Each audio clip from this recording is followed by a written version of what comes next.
Dear students, अस्सलाम वालेकुम। हम पिछले वाले टॉपिक जो हमने पढ़ा है उसमें पॉपुलेशन ऑर्गेनिज्म हम पढ़ रहे थे, तो उसी को हम आज फिर कंटिन्यू करेंगे। तो उसकी एक टर्म है होमोस्टेरस। क्या होते हैं? To maintain constancy of its internal environment. To maintain constant of its internal environment, that we called homeostasis. Graph है कि उसमें conformers, regulators and partially regulators. पहले हम बताएंगे कन्फर्मर्स किसको कहते हैं। कन्फर्मर्स और those organisms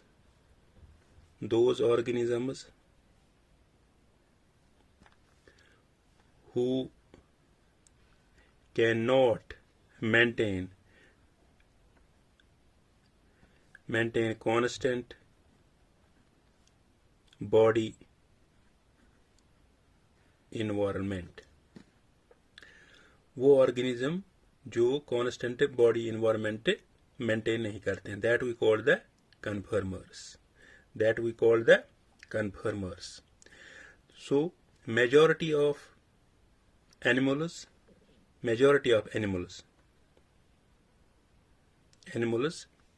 about 99% of animals and nearly all plants cannot maintain constant internal environment। थोड़ा इसको हम बाद में लिखेंगे। रेगुलेटर्स की बात अगर करेंगे, रेगुलेटर्स किनको कहते हैं? They are able to regulate their constant body environment। they are able to regulate their constant body environment। Example इसमें है birds, mammals and mammals। they are able to regulate their constant body environment। वो constant body environment maintain करता है। इसमें क्या होता है? Energy expensive होता है, energy expensive process. Energy expensive process होता है,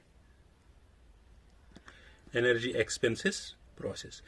जो ये कन्फर्मर्स होते हैं, they are maximum in number. अब हम इधर बात करेंगे जो ठीक तरह से regulators maintain constant body temperature and osmotic pressure of the fluid. इसमें all birds and mammals and very few lower vertebrates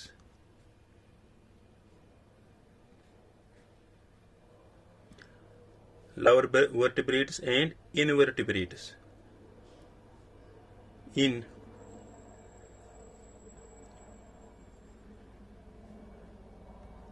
vertebrate species में आते हैं। of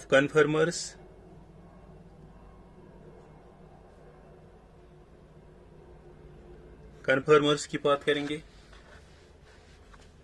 कन्फर्मर्स जैसे कि मैंने पहले ही बताया है, they can not maintain constant body temperature, they can not maintain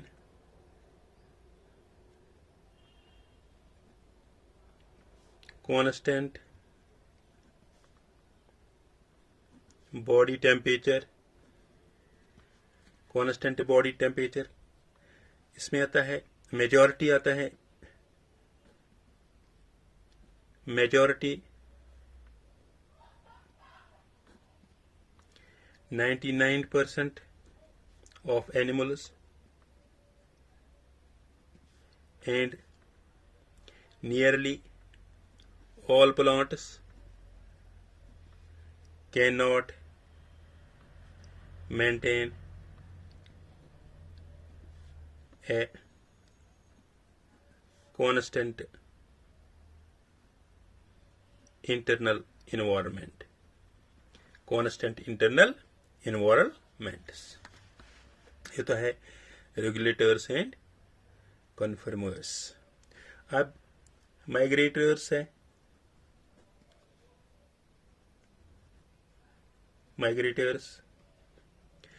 Migrators are those migrate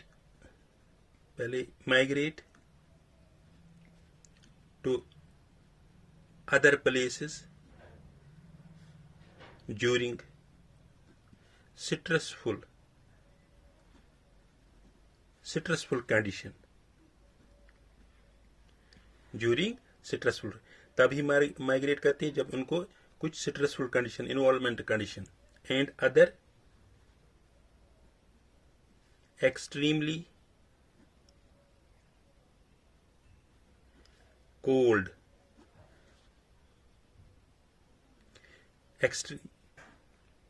migrators of those places during stressful conditions. अगर हम साइबेरिया की बात करेंगे,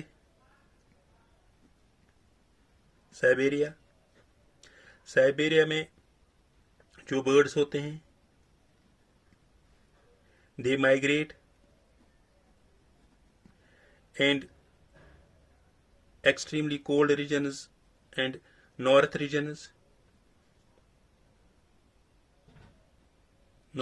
region,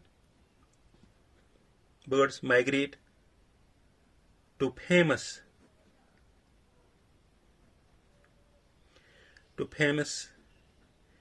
ये राजस्थान में ये जगह पार्क है, खिलो लोड डो नेशनल पार्क. ये भरतपुर में इन राजस्थान.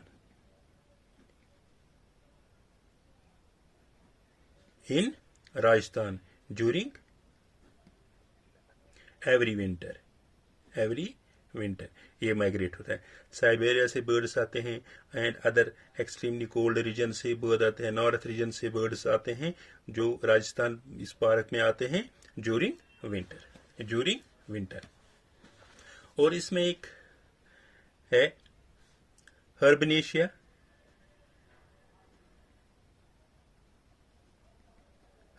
जिसको हम कहते हैं winter sleep,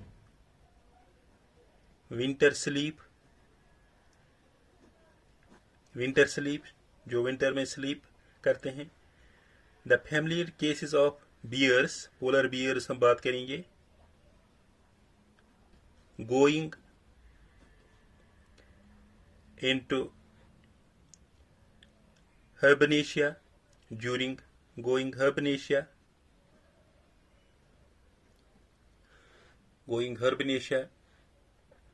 during winter.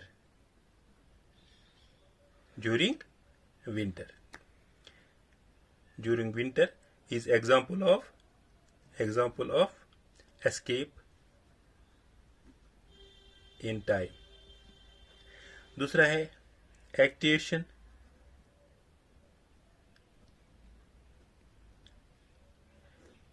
Activation जो होता है ये समर स्लीप होता है. समर स्लीप पीरियड, इसको हम कहते हैं पीरियड ऑफ डोरमेंसी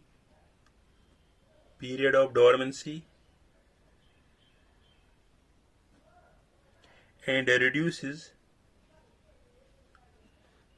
metabolic, ये कम करते हैं metabolic rate during summer period,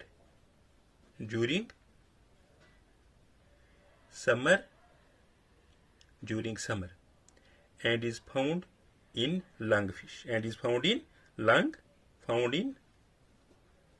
lungfish, अब इसमें आता है ज़ूप्लैंक्टन्स.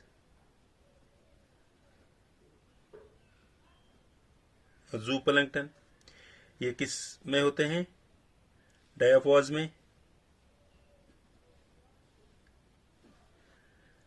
इसको हम कहते हैं stage of suspended development, stage of suspended development, stage of suspended development.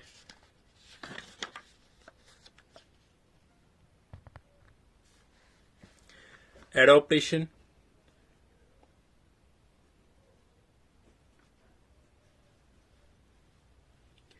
Adaptation हम किसको कहते हैं? Adaptations or the useful morphological, physiological, they are useful morphological, morphological, morphological, physiological or behavior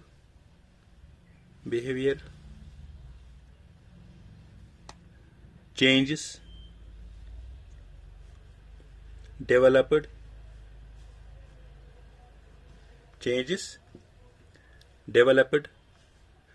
in living organisms,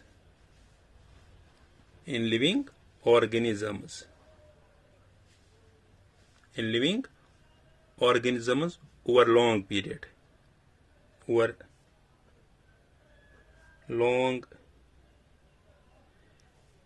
of time, and period of time to adjust. It is useful. Period of time adjust itself according to a particular environment. Adaptation, किस adaptation में जाते हैं? अगर हम बात करेंगे पहले absence of water जहाँ पे होता है, जहाँ वाटर कम होता है, वहाँ पे जो एनिमल्स होते हैं, हम बात करेंगे कंगारू, रेट की, वहाँ वाटर की कमी होती है, वहाँ उनमें क्या होता है? लूप ऑफ हेली लेंगथ उनकी होती है, लूप ऑफ हेली की लेंगथ, और उनकी कंसंट्रेट यूरिन होता है। यूरिन बिल्कुल उनको कम निकलता है क्योंकि वो बॉडी में पानी बचाता है, और वो क्या करता है? During metabolic activities, metabolism of fat में वो उसको पानी बनता है जो फिर बॉडी में इस्तेमाल करते हैं। That is the absence of water. अगर हम डेजर्ट प्लांट की बात करेंगे,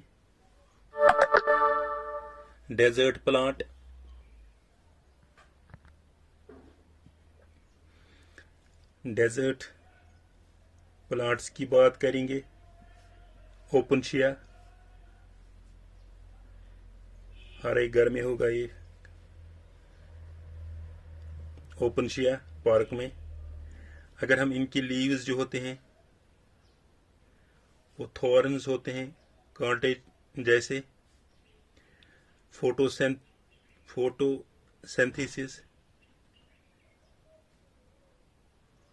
फोटोसिंथेसिस में फ्लैटेड स्टेम में होता है,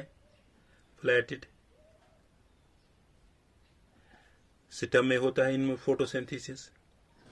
और इनका वो होता है क्यूटिकल थिक, क्यूटिकल जो होता है वो थिक होता है। और स्टोमेटा इनमें जो होता है, वो डीप पिट होता है, इनमें पिट होता है, इसलिए वाटर लॉस कम होता है। इसके बाद अगर हम बात करेंगे हाई ऑल्टीट्यूड्स की,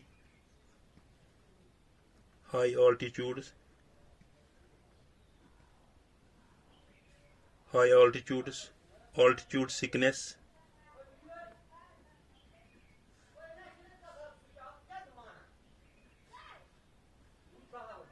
altitude sickness. They are partially pressure oxygen, partially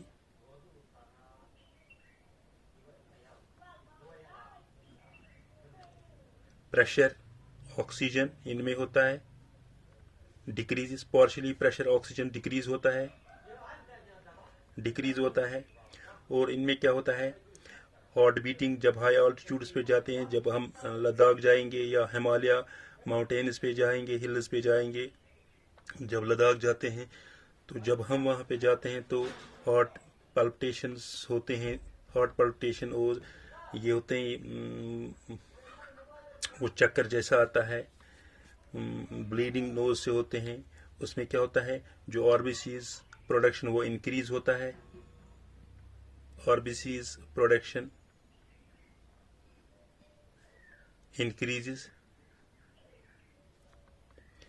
और एचबी हीमोग्लोबिन तो नहीं बनता है, affinity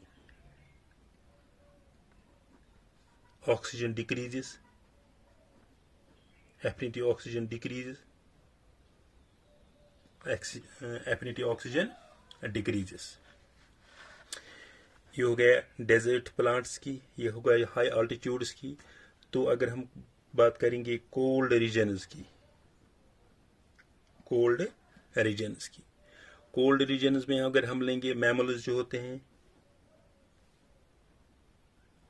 mammals from colder climate generally have, जो कोल्डर क्लाइमेट से इनका जनरली जो होता है शॉर्टर ईयर्स होता है, एंड इनका जो लिम्ब्स होते हैं shorter ears and limbs, to minimize heat loss,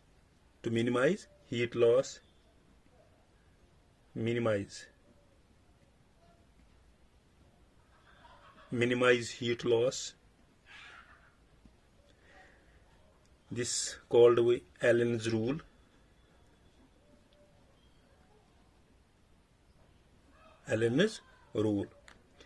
जो इन पोलर सीज होते हैं, polar seize,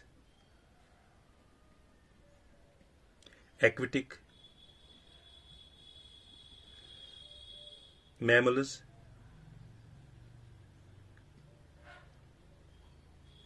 aquatic mammals like seals have thick, इनका जो होता है थिक लेयर ऑफ फैट होता है, क्योंकि टेम्परेचर बहुत कम होता है। बल्बर जो होता है उनको कहते हैं below their skin, they act as insulator, they insulate and reduce the loss of body heat। वो इनको बॉडी हीट जो होते हैं कम करते हैं। और दूसरा है एक्सट्रीम्स है। इनमें जो एक्सट्रीम्स पे होता है, जिनमें ये जहाँ पे टेम्परेचर हाई होता है या बहुत कम टेम्परेचर होता है, इनमें आता है आर्कीबैक्टीरिया,